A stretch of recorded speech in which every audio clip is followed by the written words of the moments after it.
Hi అండి. ఈరోజు మన ఇంటి హెల్తీ ఫుడ్స్‌లో ఒంట్లో వేడిని తగ్గించి చల్లగా ఉండే ఫ్రూట్ కస్టర్డ్ ఎలా చేయాలో చూపించబోతున్నాను. స్టవ్ మీద ఒక బౌల్ పెట్టుకొని అందులో 2 కప్పుల వరకు పాలను యాడ్ చేసుకోండి. పాలను బాగా మరిగించుకోండి. ఒక బౌల్‌లో 2 టీ స్పూన్ల వరకు కార్న్ ఫ్లోర్ యాడ్ చేసుకోండి. అందులో ఒక పావు కప్ వరకు పాలను యాడ్ చేసుకొని కార్న్ ఫ్లోర్ మిక్స్ అయ్యేంత వరకు బాగా మిక్స్ చేసుకోండి. 1 టీ స్పూన్ వరకు మిల్క్ పౌడర్ యాడ్ చేసుకోండి. మిల్క్ పౌడర్ కూడా పాలలో బాగా మిక్స్ అయ్యేలాగా కలుపుకోండి. పావు టీ స్పూన్ వరకు వెనిలా ఎసెన్స్ యాడ్ చేస్తున్నాను.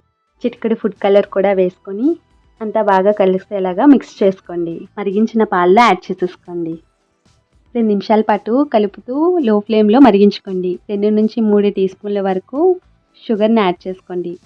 పంచదార మీరు తినే స్వీట్నెస్ బట్టి యాడ్ చేసుకోండి. 1 నిమిషం పాటు కలుపుతూ మరిగించుకోండి. ఇంకా వచ్చాక స్టవ్ ఆఫ్ చేసేసుకోండి. పూర్తిగా చల్లారాక ఫ్రిడ్జ్లో 1 అవర్ పెట్టుకున్నారంటే చల్లగా కూల్గా అవుతుంది.